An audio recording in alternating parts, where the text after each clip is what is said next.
Evening, all you wonderful people out here in Radio Land.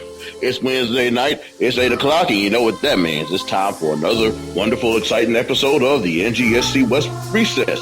We here on the West, we are the most underrepresented of the lot, and that's what Josh and I are here for. We're here to fight that West Coast bias one show at a time. But that's not to say that we don't have fun also, because we have ourselves a great time while we do that. And I guess I should introduce myself properly while I'm sitting here talking to you all. I am Jerome Butler, a.k.a. Raider Rome, a.k.a. my little brother's big brother, a.k.a. Last King of Raider Nation. And fighting this West Coast bias is never a one-man operation, so I'd like to introduce to you one man that I do trust in this operation. My co-host with the most, my brother of another color, my main man, Josh Matson. Good evening, Jerome. Looking forward to the show, and I'm doing really good. Thanks for asking, and let's get this show on the road. So I guess we don't really have too much time to dilly-dally around. Let's get right to it here. Man, the playoff, you got pretty much the same thing as expected. Clemson, Alabama, Iowa, Oklahoma here. And all these teams have to do is win out and they make the playoff. Michigan State, they get in with a victory over Iowa. So that's pretty much what it comes down to. 4 teams, 4 spots. Pretty much a play-in game in the Big Ten.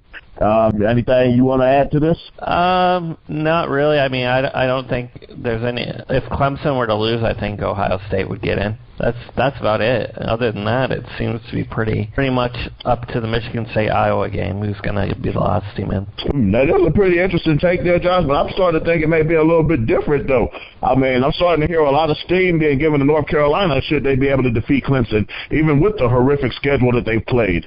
I mean, you still got to give juice to that conference championship. Then you beat a 12-0 number 1 ranked team. So, yeah, I'm starting to see a lot of feelers being thrown out toward North Carolina. I just don't see a team that's sitting in 10th right now, even if they win, jumping ahead of Ohio State. I don't see that happening. Well, I mean, it would be a pretty interesting situation to take a look at. You know, I mean, I love BCS chaos and playoff chaos. And imagine the chaos we'd get if Clemson lost and Alabama was defeated by Florida. That would just turn it into just a completely different situation there. I mean, what do you think would happen if that took place? Say we got losses by Florida we got losses by Alabama and Clemson. Oh, God, if we had lost by Alabama and Clemson, well, still it would be Oklahoma winner of Iowa, Michigan State. Then Ohio State would definitely be in. Then it's really between Stanford, Notre Dame, and Alabama and North Carolina as the last team in. And if I were to pick a team out of those, I still think Alabama would get in at 11-2. That would be a really, really interesting situation. All I can say is this, Josh. I'm glad I don't have to make these decisions and let somebody else do it, you know? Yes, sir. I love this playoff thing that they have now. It makes it more exciting than it had been. Well, it's kind of like gambling, so to speak. Makes a good thing even better. And speaking of gambling and FanDuel here, you made any bets lately? I've been playing fantasy basketball lately because I've been getting murdered in football, and I'm doing pretty good tonight, actually, in basketball. Other than that, I haven't had much luck in anything lately as far as fantasy goes. All is well. You know our boy Matt Dulcan to take care of you in a little bit here. This is usually about his time, but since we started a little late, we'll get him in here a little bit later here. So about 5 minutes down the road here. So that's pretty much our look here. And then, hey, how do you feel about the New England Patriots finally losing a football game Sunday at Denver? I mean, you knew it was bound to happen, but really when it happened, how did you feel? What was your feelings about this? I actually didn't, honestly, it didn't really bother me all that much. I felt like New England had some calls go against them, and they also didn't play very good when they mattered, and they lost the game, and then you lose Gronkowski, and they had Hightower out, they had Collins out. There's a lot of reasons New England didn't win that game, but at the end of the day, Denver was the better team on this day and played better, so they won the game, plain and simple. Well, all I'll say about this, Josh, is I've always wondered how the Patriots will respond when the shoe is on the other foot. And what I mean is when you got the calls going against you and things aren't going your way. I don't have to give Brady credit. I mean, he did as well as expected. But, hey, when the game got rough and things didn't start going their way, they couldn't get it done, kind of like most teams. So I guess it is good to see New England is human. And if they win the championship this year, I mean, at least no history was made. You just got yourself a title, and, hey, you got 13-3 or whatever. So, Gronk, you got lucky dodging a bullet there, saying that he's not seriously injured. So I'll still say New England is one of them tough teams to deal with in the AFC. But, hey, I'm glad you did lose, though. I don't like Denver either, but, hey, the lesser of two evils right now in my book. I hear you. It was a lot of Patriots fans took that loss pretty hard. To me, it was just I could explain why they lost, and there's a lot of reasons why they lost, but they didn't play good enough. That's it. They didn't play good enough. Yeah, well, you and Shaq laid down a lot of good reasons over there on the Fly and Elvis Faithful, so you guys had a pretty good forum for that. So you guys do a great show every week. And moving on here, I guess we should talk about, man, this team, this juggernaut here. Will they ever lose? I've never seen a team that's just playing on so many cylinders this early in the season, and it seems like they're just getting better and better. I'm talking about the 20-0 Golden State Warriors. Stephen Curry, man, this guy's playing in another galaxy right now. 40 points in the third quarter and didn't even have to play in the fourth. Man, tell me, Josh, do you see these guys even losing a game before they get to Cleveland on Christmas? How long do you think this streak can continue for these guys, huh? Man, they're good. I don't know. I don't really think there's many games that they're going to lose. I mean, I don't have their schedule in front of me, but what I can tell you is it's probably unlikely they lose, even come close to losing until they play Cleveland. And the other thing is, you're right, their depth, that is where they kill people. I mean, Curry is amazing, but they got all kinds of guys off the bench who are playing good too, like Iguodala. They even had that when, what's his name, got hurt. Harrison Barnes is injured right now. Well, their center, what's his name? Bogut, right? Yeah, Bogut, but he's back, though. Yeah, but Bogut got hurt, but my point is they had Festus Ezeli, or whatever, how you pronounce his name. He came in and played good. So no, you got it right. Yeah, it is Ezeli. Yeah, so my point is even if they have injuries, they find people off the bench that are just as good as most teams in the NBA. So it's, good team. Yeah, man. I've always wondered what would happen if a very good basketball team came out and got even better, Josh. And you kind of seeing this, man. This is like video game type stuff that these guys are doing. You got your best player scoring 40 points in 3 quarters, and they're just dominating opponents. Man. But they got a tough game coming up Sunday at Brooklyn, and Brooklyn actually gave them their toughest challenge so far this season, taking them to overtime at Oakland earlier this year. So if they can get past that, they just might be perfectly fine until they get to Christmas.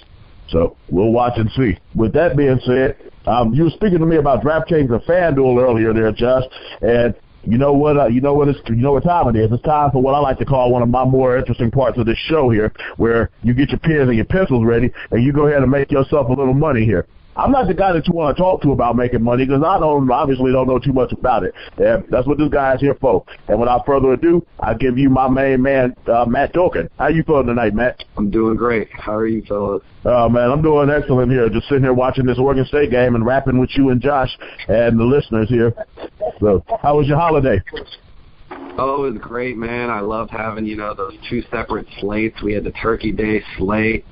We had the Sunday regular slates. We were able to double dip a little bit there, and it was a beautiful week for me. How did you guys do? We did pretty much the same thing. Just had the turkey, watched the football. I mean, there was enough leftovers till Sunday. I actually finished my last piece of turkey as Derek Carr was throwing that touchdown pass to Seth Roberts Sunday. So, I mean, it was a great weekend in the Rome household. Had a taste of victory, huh? Oh, yeah. It was sweet. I tell you. Yeah, so I guess I'm going to go ahead and let you get on and start talking about your money making here then, Matt. Hey, take it away. All right, let's get right into it. We're going to start with your chalk game play of the week at the quarterback position. Not too hard to find here. Cam Newton, you don't have to reach deep. At New Orleans, I think this team total is the second highest of the week right now, 28.25 points. That's 4 touchdowns if you do the math. Implied. So that's a beautiful thing. 9,000 at FanDuel, 7,400 on DraftKings. This is the weakest defense in the NFL versus, one of the best quarterbacks in fantasy. They allowed New Orleans allowed the second most pass yards per game and the second most fantasy points to quarterbacks.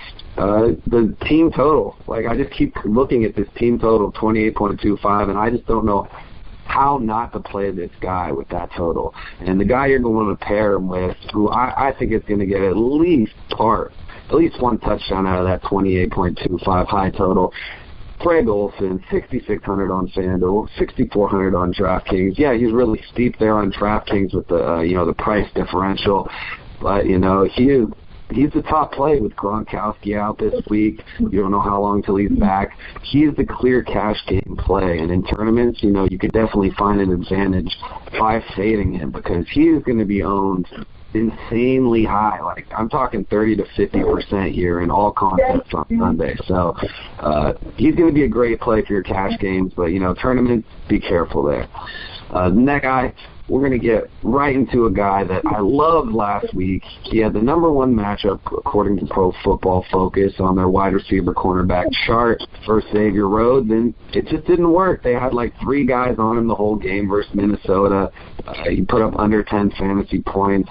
But this week, I like him to bounce back. Maybe Matt Ryan can get over his struggles a little bit at Tampa Bay. Julio Jones, 9,200 on FanDuel. 9,000 on DraftKings. He is the second most targeted wide receiver and the second highest scorer in fantasy points on the season. This is a great matchup. I'm over here on the Pro Football Focus wide receiver cornerback chart, and they have him matched up with Jude Ajay-Barima. I probably said that wrong, but he has the third highest advantage of the week. And it's a beautiful thing when you have a guy that's getting this many targets that just has an enormous advantage at his position. I love the way Freeman is going to open up the game. I don't think they're going to be able to just commit everybody to Julio. Hopefully you get, Henderson back this week. Give Julio a little more space. I think he's going to bounce back and have a huge game this. Next, I got a chalk defense with you guys. You're going to love this. This is almost a guaranteed payoff play right here. You got to pay up for it. 5,400 on FanDuel, 3,900 on DraftKings. The Arizona defense at St. Louis.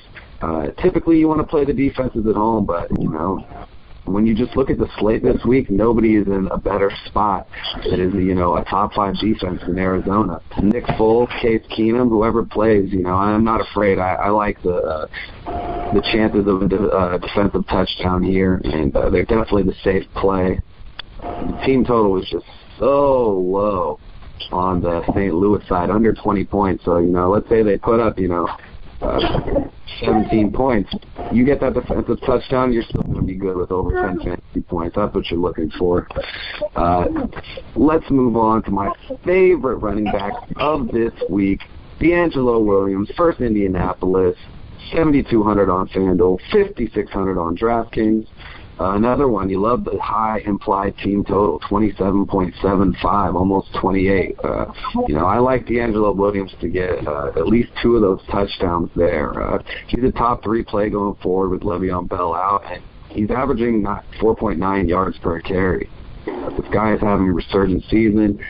Regardless of price, I think he's my favorite running back. And, on FanDuel, 7,200. That's going to give you an enormous price saving from someone like Adrian Peterson this week.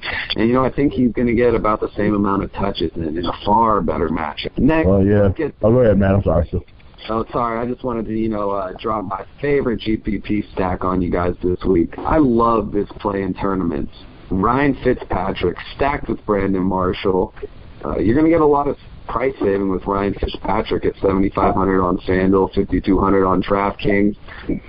This is the shootout of the week for me. I think Darrelle Revis' status, if he's ruled out, this is an even 1,000 times better play because, Giants are going to be able to move the ball. And, for Ryan Fitzpatrick and Brandon Marshall to hit their ceiling, you're going to have this be a competitive game where they're passing. And, you love how the Jets' game plans tend to be passing game plans until they get ahead. They run the ball a lot, but, they're passing predominantly. The Giants are better up front. If Darrelle Revis is out, I think you fire up, 4 or 5 guys in this game with some GPPs, and you just let it ride because I just love it this week, and I think, these guys are going to be on some big tournament-winning rosters. Well, you got a good point there, Matt, because, this Jets-Giants game, it should be a shootout over there in the Meadowlands. I don't see Revis going again. He still hasn't practiced lately. So, yeah, it's going to be ourselves about a 48-30. I see about a 38-31 game over there. Yeah, I would definitely take the over on this one. Yeah, no doubt there. Oh, yeah, I got a question for you here. Kansas City versus Oakland. I'm not really expecting much from Latavius Murray in this matchup, but it seems like, Amari Cooper found his sea legs again this week. But I'm really wondering about this guy, Seth Roberts. Do you think that he can come in again as that third wide receiver and give you big fantasy points again, or you think he was just a 1-week flash in the pan? We know about Coop and Kraft. I want to know about Seth Roberts. Tell me a little bit about him.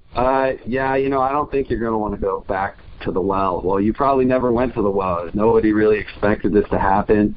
I think this was just kind of, a one-off. I don't really see this, repeating. Just, Crabtree and Cooper are just so locked into their large role that I just feel like they're going to be the ones getting the work. I just don't feel like there's enough to go around with those guys to really feed another, a third wide receiver, Okay, good point there, Matt. But, I hope he does kind of figure it out, because if he gets another 100-yard game, hey, it's going to be a lot of fun in Oakland, because this is a big-time matchup. So I hope it works out here. You got any questions for Matt over there, Josh? Sure. Matt, Doug Martin, over the past few weeks, has seen a little bit less in carries, but he has a good matchup against Atlanta for the most part. They're not the greatest run defense in the league as far as fantasy point-wise. Do you expect him to get some points, I guess? I don't like Doug Martin this week. I took a hard look at him. He's a guy I like because of, touches. But this guy cannot get in the end zone. I don't know why, but he literally he can't find the end zone. Atlanta has a kind of, it's kind of sneaky that, they give up a lot of fantasy points, but, they're actually a top 10 in terms of rush yards allowed per game at 96.8. They kind of tighten up. They haven't given a lot of touchdowns. They tighten up, when they get near the goal line. Doug Martin never scores touchdowns. I don't know what it is with this guy. He just has not gotten in the end zone. We'll see him have these 100, 150, 200-yard games, and he's not getting touchdowns. So, that kind of has me off him this week, combined with how, Atlanta's not allowing a lot of touchdowns to running backs. So, I'm not high on him. Yeah, it kind of sounds like a situation where you may want to trust Jameis Winston again, because he seems to get all the touchdowns. But Atlanta does have a halfway decent defense, so I'll probably leave Jameis Winston alone. What do you think about him this week? I think, in this game, I'm pretty much Julio, and that's about it. Mike Evans was great while Vincent Jackson was out, but he's averaging, I believe it's 7 targets a game while Vincent Jackson plays. So I'm just looking at Julio on that contest. Okay, I feel you there, Matt. And I'd like to thank you for your time again here this week here. You got any more questions here, Josh? No, I'm good as of this moment. Okay. Well, we'd like to thank you again, Matt. And tell us where we can find your work again. Another excellent segment by you. And I'm really looking forward to that Jets-Giants game. I'm glad to see I'm not the only person who was thinking that a lot of points could be scored in that one. Oh, I'm really juiced for that one. Thank you, guys. I always appreciate it having me on. I hope you had a great Thanksgiving. Check me out on thirddown.com. That's 3RDOWN.com. My handle on Twitter is the same, except with the DOT spelled out. Check out my content, winning plays, XN Sports. All my other articles are on there. Got the DraftKings on there. If you want the FanDuel side of things, come to my website. And, yeah, thank you so much for your time, guys, and thanks for having me on. All right, thank you for coming on, Matt. We always love to have you, Matt. We look forward to what you got for us next week, and hopefully our pockets will be a little bit fatter by the time we meet again. Oh, I expect it. Good luck, fellas. All right, thank you very much, there. Great segment again, huh, Josh? Yes, sir. He always does a good job. Oh, yeah, no doubt there, man. Man, I really hit the jackpot when I found Matt Dulcan, I'll tell you that much. Yeah, so I guess we can go ahead and get on into our recaps here from the week in sports last week. And we can go ahead and get started here in Cincinnati. The game that really wasn't much of a game. Nick Foles, man, this guy is terrible. I mean, but playing against the Cincinnati defense, it just kind of driven home the point even more. They couldn't get anything going. You got Leon Hall running back interceptions for touchdowns. A.J. Green even got well against halfway decent Ram defense. Giovanni Bernard, Jeremy Hill. The Bengals, man, it seems like the Rams are the cure for whatever ails your football team. And this wasn't much of a contest at all. Bengals 31, Rams 7. Talk to me, Josh. The Rams are awful. They don't have any wide receivers, and Gurley's played good, but even his performance has diminished over the past couple of weeks, and a lot of it just has to do with St. Louis being inept on offense altogether, and the Bengals are a good team, and I wasn't shocked by the result of this game. and Andy Dalton play good, and Jeremy Hill obviously got his carries, and Bernard was involved as always, and they couldn't stop A.J. Green either, so no shock here but for me. Yeah, I don't blame you there. How did you feel about Jeff Fisher telling people to kiss his ass at the end of that game? Well, I mean, coaches aren't really supposed to do that, but he did it, so. I mean, I guess I don't really have any feelings towards it. If he did it, he'll get fined by the NFL. That's my feelings. That's really what will happen. Well, I got to be honest with you, Josh. I was up there rolling the second I've seen it. Because usually Jeff Fisher's kind of a laid-back guy, and he just let loose on him in that game. So we got Cincinnati 31, St. Louis 7 here.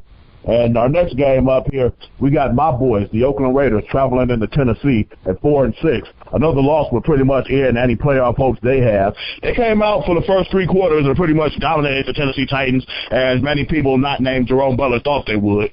But in the fourth quarter, man, they rears this ugly head again. Derek Carr fumbles. The defense falls apart. Tennessee goes ahead 21-17. But a funny thing happens, though. The Raiders fight back this time. They go about 85 yards in 4.5 minutes, although they were aided by a really, really questionable holding call on 4th down.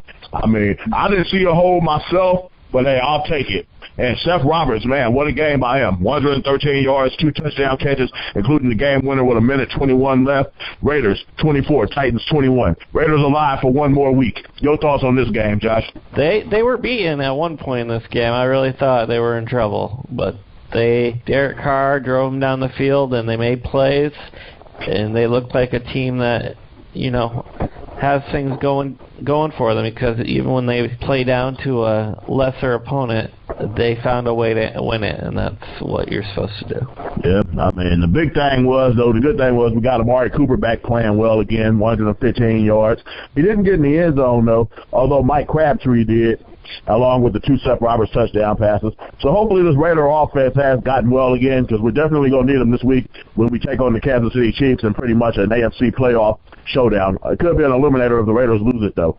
And speaking of the Chiefs, man, they got off to a slow start against Buffalo. They were getting lit up by Sammy Watkins early. But after that, I mean, Spencer Ware, he started to find some holes. He got in the end zone and got things going there for the Chiefs. Jeremy Maclin actually got in the end zone, too. He had himself a pretty good game. And the defense, they pretty much held on to it even without Justin Houston in this game. So Kansas City now currently holds the 6th spot in the AFC after a 30-22 victory over Buffalo. Your thoughts? This Kansas City team's good. They're playing good football, and Macklin experiment is working out for him. I mean, look at it this way: Alex Smith threw at him 11 times. He caught 9 of those, so that's a pretty good percentage of catches. And then they have a great tight end in Kelsey, and it seems that they can get any running back on their depth chart and make him a 100-yard rusher. So that's always a good sign. And then, as far as Buffalo goes, they had this game in the first half. It was looking like it was going to be a Buffalo Bills blowout, and then they just kind of let it slip away. I mean, it's not like they played bad. Tyrod Taylor didn't even throw an interception. He had 3 touchdown passes, but the Chiefs got it done. So good on the Chiefs. Yeah, Buffalo seems to have the same affliction the Oakland Raiders have as a quarter-horse team. You dominate a football game for a while, but in the fourth quarter, you just stop playing, or in the second half, you stop playing. And once they figure that out, they'll be a very dominant football team, because I do like the direction Buffalo is going in under Rex Ryan. It just seems like Kansas City is set up more to win now, and they've showed again by winning their 5th straight. So if they do find some ways to get into the playoffs, they're a team that nobody really wants to deal with. Yeah, Buffalo has a talented team. I think getting LaShawn McCoy more involved than he was even in this game. 19 carries to me doesn't seem like enough, but he should be touching the ball 25 times a game, I would say. I don't blame you there. I mean, you definitely got to get the ball to these guys more. And before we move on from Buffalo, Kansas City, who do you think should be the running back going forward, Spencer Ware or Sarkandrick West? Oh, Spencer Ware. You go with the guy who had 19 carries, 114 yards, and a touchdown. That's a really good percentage. That's 6 yards a carry. Stick with what's working. Oh, yeah, I feel you there. One of our listeners that's been on a few times, one of our guests, Kurt Nelson here, he actually says that he feels that Kansas City was going to go forward with Spencer Ware no matter what happened. And he kind of seems like a genius right now. So, yeah, I mean, I'd go with Spencer Ware myself. Whoever plays, though, hopefully the Raiders bust their head Sunday. So let's go get them. And next up here, we got ourselves a game where, I mean, if you're a 49er fan, you're highly pissed. You played the Arizona Cardinals probably as you could play them. You played them to a 13-13 tie. Then at the end, you were pretty much the victim of some bad calls, mainly a roughing the passer call that really wasn't. I mean, I saw Palmer get hit in the chest. Then Palmer takes off for the touchdown run, and it looks like he was stumbling over drunk after the touchdown. But, hey, the 49ers, they seem to have figured out something with this young guy, Blaine Gabbert, though. I mean, he held his own, playing a pretty good game, minimizing his turnovers, and keeping the 49ers in the game. The only thing I didn't get was on the 4th and 20 late in the game, he throws an 18-yard route. I mean, you got to get to the sticks there, Bolton. So it was kind of an error on both parties. So the 49ers, they're playing tough. They're hanging in there. Arizona 19-13. Tough break for the Cardinals coming out of this game, though. I mean, they lose two of their running backs. They lose Andre Ellington and they lose Chris Johnson. And Chris Johnson, he's gone for probably the rest of the season with his tibia injury. So this is going to really hurt the Cardinals going forward. What do you think about this? Do you think the Cardinals should have reason for concern or just a road trip against a divisional opponent and they didn't take it seriously? Oh, well, there's reason for concern when you lose your top running backs for sure. And they didn't play all that good in this game to begin with. Even when, before Chris Johnson's injury, he only had 17 yards on 12 carries. That's a really bad percentage. You know what I'll say about San Francisco?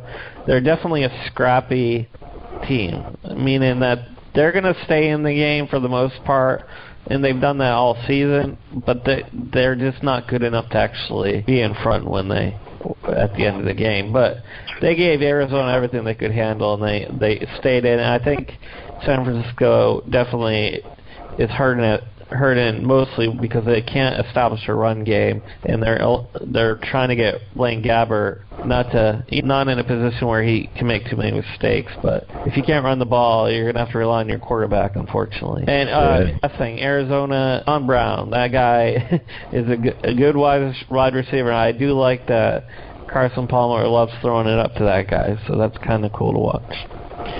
Yeah, it's always fun to watch them. I remember one Monday night, though, we were sitting there just like watching the game, and you had some choice words for John Brown, but I think it was because of your FanDuel team or your fantasy team. Yeah. Yes, I did. I had choice words. But it's all good. Arizona wins. They get to 9-2. And our last preview here, Pittsburgh and Seattle, man, this game was a battle of masters. I mean, Roethlisberger and Russell Wilson, they went back and forth all day long. 5 touchdown passes for Russell Wilson. Man, did anybody see this? A Doug Baldwin sighting. He went over 100 yards, 3 touchdowns, and, man, he even had that long one to put the Steelers away. But, hey, another guy that surprised me, too, was Marcus Wheaton. Man, he was killing the Seattle secondary all day long. Even though Sherman was able to handle the Legion of Boom, he did a good job over there on why did I say that backwards? Sherman did a great job over there on Antonio Brown. Martavis Bryant, he got himself a touchdown, though. But, yeah, Marcus Wheaton, he was the man, getting himself into the end zone a couple of times. And it was a pretty fun game to watch. Seattle, they're starting to come around. I was telling you and D. Will a few weeks back, I don't think we've seen the last of the Seahawks. And a win like this over Pittsburgh only goes to show champions die hard. So they've got themselves a big game in Minnesota, and I think they'll handle business there, too. So Seattle 39, Pittsburgh 30. Your thoughts? Not a believer. They gave up 456 yards passing to Ben Roethlisberger before he got hurt. That's really bad. And they beat Pittsburgh because Pittsburgh, unfortunately, can't stop anyone either, and allowing Seattle to get over 400 yards on offense is not a good performance, if you ask me. And allowing Doug Baldwin to get 145 yards receiving and 3 touchdowns is just ridiculous. That guy wouldn't start on any other team other than Seattle and maybe Cleveland, as I mentioned earlier. So no, I'm not as excited about Seattle, and I don't really think they're going to make the playoffs. I do agree with that, but they're not Super Bowl contender, if you ask me. I don't know what it is, Josh. I don't know why. I've been really excited about the Seattle Seahawks for the last few years. I don't know. I like the way they play, and they just pretty much run their mouth and play well. So, and it's looking like the Legion of Boom is starting to come back together. Could we see a rematch in San Francisco? who knows? The only time will tell, but they're starting to play the best football of the season right when they need to. I hope New England gets to play Seattle in the Super Bowl. That would be great. Yeah, I hope so, too, because I think Seattle will whoop the hell out of y'all, but that's just me. No, sir, they would not be able to stop us on offense. Not even close. It would be a disaster. No, it wouldn't be a disaster, because, I mean, there's one big difference. I think Jeremy Lane would be back for that game, and once he went out the game, I mean, that's when Brady was just able to pick the Seattle apart, going with the little routes to Edelman and Gronk. But, yeah, if Seattle's healthy, though, they whooped New England by 10 to 14 points easily. They would have did it last year. But, I mean, okay. I'm probably just talking as a bitter Patriot hater, though, so pay me no mind. Yeah, but one thing before we go on, and not related to Patriots, it's actually related to Seattle. I heard or read an article, I think it was, about Thomas Rawls is going to be the running back next year, and that they're going to probably part ways with Marshawn Lynch. Did you read that article, and what are your thoughts on it? Well, I mean, it does seem like it's time for the beast mode to go ahead and wrap it up here. He had himself a great career. I mean, if he wants to come back to Oakland, be Latavius Murray's backup for one more year, be a short yardage guy, I mean, I'd be perfectly fine with that. But I think with the injuries and the shot he played this season, Marshawn Lynch has shown that maybe he isn't the guy that's beast mode any longer. So, Seattle, you found yourself a diamond in the rough in Thomas Rawls, and I'm completely on board with them going forwards. So here, okay, so that was pretty much our look at our previews here, or our recaps rather. We have one more game actually, and it's a quickie. It was San Diego and Jacksonville. Oh Lord, yes, you can see how we missed that game. You can see. Yeah. Phillip Rivers though, man. He's the man. I mean, he keeps the Chargers competitive in every game. He goes over 300 yards again, throws 3 touchdown passes, and it was cool to see Antonio Gates get in the end zone a couple of times. He did his thing. So they've combined for over 75 touchdown passes, and they pretty much did a number on Jacksonville offensively. I mean, Blake Bortles, though, he's starting to round himself into being a really, really good quarterback. I mean, you can't blame him for this loss. They got in the end zone a few times. They got in the red zone quite a few times. They just couldn't put the ball in the end zone. I mean, no fault of Bortles. I mean, that's a whole team effort issue thing. San Diego, they take down Jacksonville 31-19, and you can't say that their team still isn't fighting. Your thoughts on this game here, Josh? Yeah, I'm 100% on board with you. I think if Jacksonville had a run game, a strong running back, like a Marshawn Lynch or somebody like that, this team on offense would be really good. I mean, they have Hearns, Thomas, Allen Robinson, and even T.J. Yeldon can catch balls. They would be a dangerous offense if they just had a run game. As far as the Chargers go, impressive performance by Phillip Rivers. I actually think he's a really good quarterback, working with a bunch of nothing, really. But, hey, give it up to the old man Stevie Johnson for catching 7 balls out of 10 targets for 92 yards and a touchdown. And the other old man, Antonio Gates, is also well involved. So good on the Chargers to pull out a win that they tried to blow at the end. Yeah, they did try to give it away, but they got the win. And in the process, they actually messed themselves over, and now they're no longer the number 1 pick in the draft. That distinction currently goes to the Tennessee Titans right now at 2-9. Cleveland is 2. San Diego has now played themselves from number 1 to number 3. So, but that's another story for another day here. And that was our recap from last week. And I guess here we'll go into our lightning round previews for this week here. We'll start it up in Minnesota here, where you got the Seahawks and the Vikings.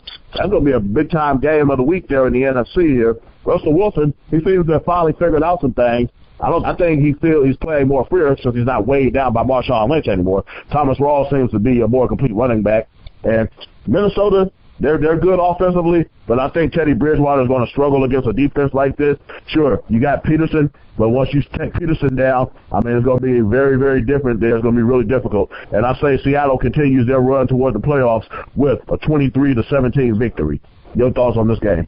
Seattle's defense is a joke. They're going to get beat by the Vikings. I 100% believe this. And I think they're going to probably lose by, 7. So give me the Vikings, and I'll win. So that's all. Yeah, we shall see, Josh. All right, next up here we got the Rams and the Cardinals. Man, Arizona, things just keep getting worse and worse for Arizona. For St. Louis, don't they? You had to take on the Cincinnati Bengals, a dominant defense. Now you have to take on a defense that I think is even better in the Arizona Cardinals. I mean, whoever the quarterback is, whether it's Case Keenum, or if it's Nick Foles there, I mean, Arizona's going to just peel back and dominate these guys. Although they had a tough go of things in San Francisco last week, I do think at this point the 49ers will probably defeat the Rams. So I'm going to go ahead and say Arizona 26, St. Louis 7. What you guessed? Quickly, I want to go back to the previous game. There's another reason why I think the Vikings are going to beat Seattle, and that's because Seattle lost Jimmy Graham.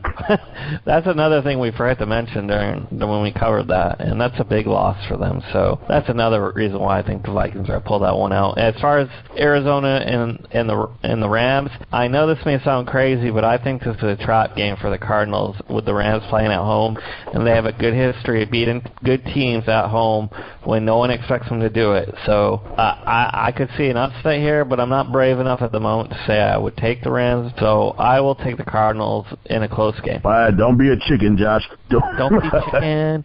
Not for real. That's what. All right. So we both got. We'll go with that one there.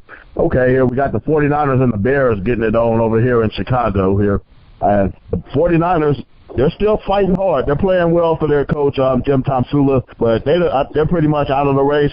And in a game like this, I'm going to go with the team that has something to play for, and that is the Chicago Bears. They're 5-6. They're not far behind. Jay Cutler seems to be playing well. And you got a two-headed running back monster now in Jeremy Langford and Matt Forte, and I think that's going to really help things out. Chicago's defense seems to be rounding into shape, especially after the performance that they put forward shutting down Aaron Rodgers last week. I'm going to go with the team that has something to play for here. Bears 24, 49ers 17. What you got? Yeah, the Bears are playing a lot better. In fact, don't count them out of the playoff race in the NFC. They win this game, they might be right in it. So, yeah, I like the Bears. Unfortunately, the 49ers just don't have enough. They don't have a run game, for one, and they just don't have enough horses on their offense to pull this one out. So, Bears for me, 21-14. Okay, that's a good one there.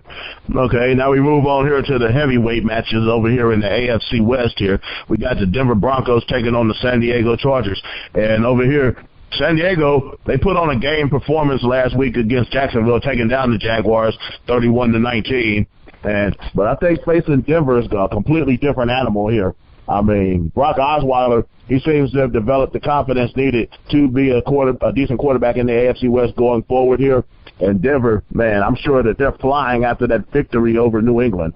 So I'm going to go ahead and take Denver over the San Diego Chargers 27-10. What you got? This is another game where I wouldn't be shocked if there was an upset. Denver's coming off a really big high, and the Chargers are just below average. But the Chargers do play Denver good, especially at home. So don't be shocked if the Chargers pull this out, and I will not be taking the Chargers still on even though I said all that nonsense. I'll take the Broncos to win as of this moment, 17-10. All right, we got Denver over San Diego, and over here the big game over here in the West, the Kansas City Chiefs. They've won 5 in a row. They're 6-5, and they're looking like a team that's really peaking at the right time here. I mean, 5 in a row. They head out west to the black hole to take on my Oakland Raiders, a team who at 5-6 pretty much saved their season with a long 90-yard touchdown drive last week, and hopefully that gave them the confidence to continue to go forward. You got to get Latavius Murray going early in this game. I mean, Amari Cooper seems like he's found his way after playing bad football over the last 2 weeks. He seems to be back, and you got Michael Crabtree with him. And that's going to make things just that much better for the Raiders there. And if they can use these things, and that defense, man, they're actually playing well. Khalil Mack had himself a couple of sacks last week, so we're going to need him to be big in this game Sunday because they got that two-headed rushing monster with Spencer Ware and Chartander West. We got to find a way to force mistakes by Alex Smith. If we can do that, the Raiders will have themselves a chance in this football game. I mean, I don't usually like to make scoring predictions, so I'm not going to do so. I will say the Raiders should have themselves a chance in this football game. And in the fourth quarter, it'll be right there for both teams. What you got for Kansas City, Oakland? I like Chiefs 55-10. No. You are such an ass. Just kidding. I really don't. I don't really think your Raiders are going to win this game. I do think the Chiefs are going to win, but I wouldn't be shocked if it's a close one. So I'll say Chiefs 21, Raiders 17. Oh, okay, I can go with that. We have ourselves a good close one over there in Oaktown this week, so I'm really looking forward to that there. And that was pretty much our look at the West Coast games here. So before we go here, Josh, I guess we should do one more thing here.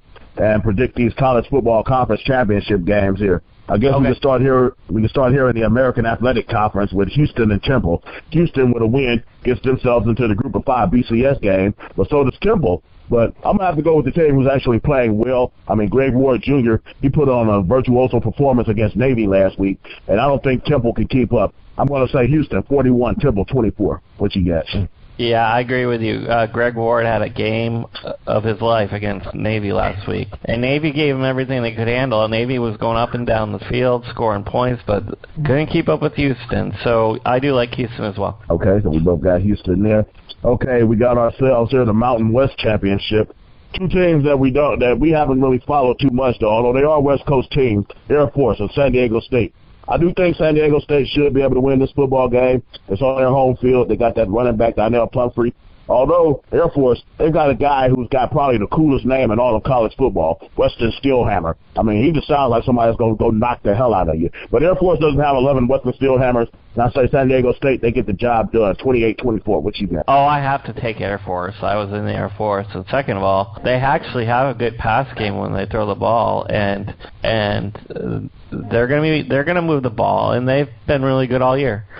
So the upset will be Air Force beating San Diego State, and it will be 21-17, I guess. I don't know. I'm not really good at the whole score thing, but well, me neither, Josh. But it's a good conversation piece anyway. Yes, sir. All right. And next up here, we got ourselves the SEC championship. This is probably out of all the games one of the most easy to predict. Alabama versus Florida.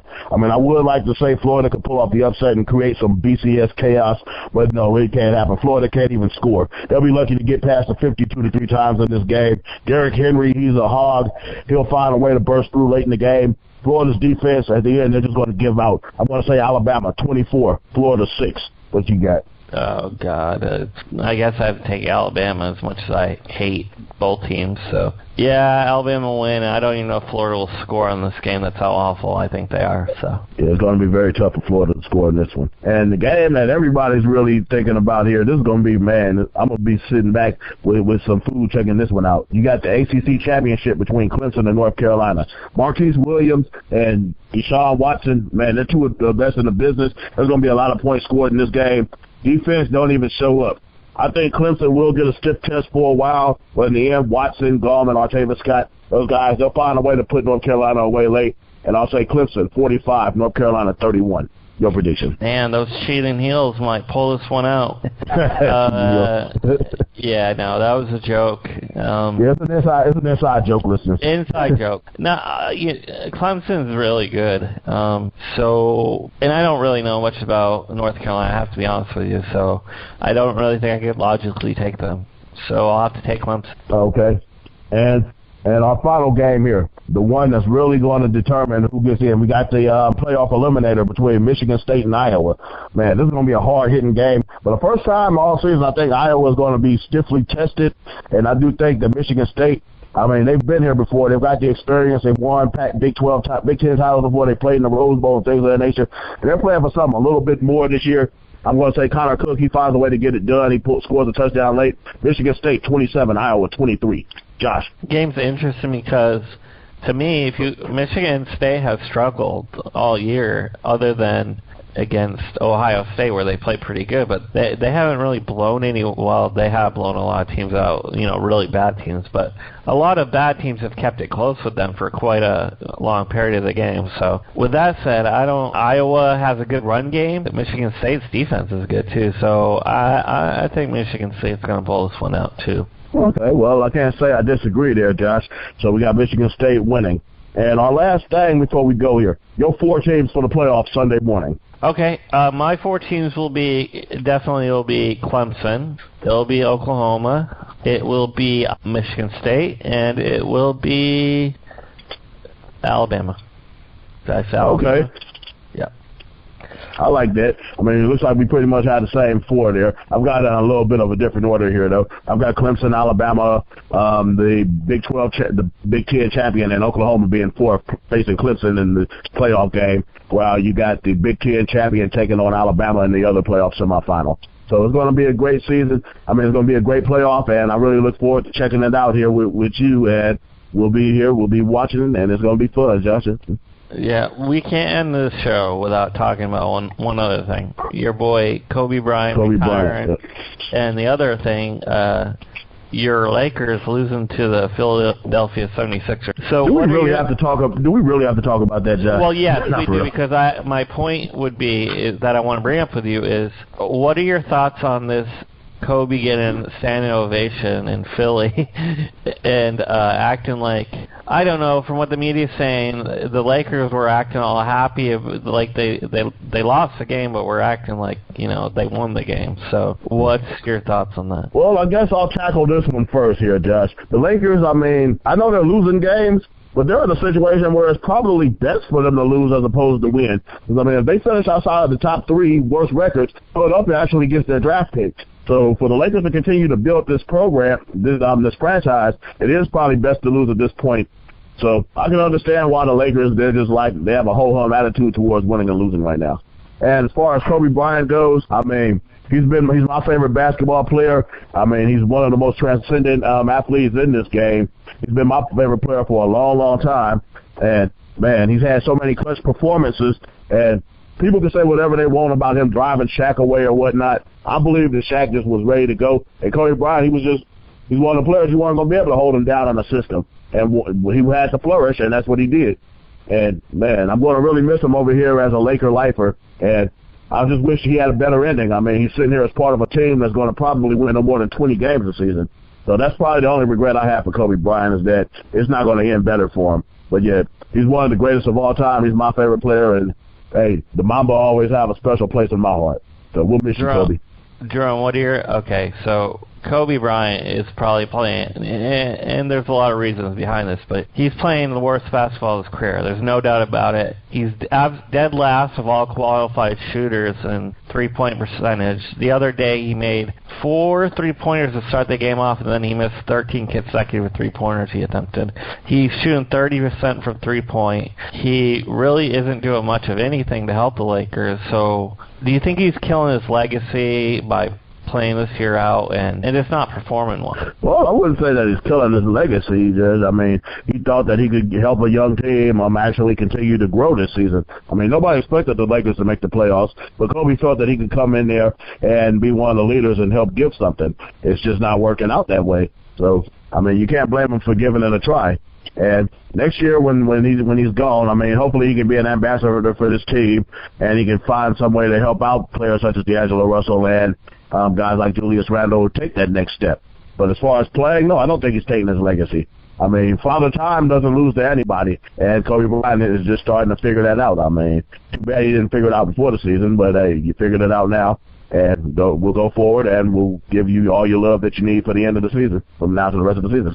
I do think the problem in sports is when legends don't know when to hang it up, like Peyton Manning, for instance, and even Kobe. I'd mentioned this, and there's probably Brett Favre played too long. It's sad to watch that, and another guy that shouldn't be playing but is playing, Wes Welker.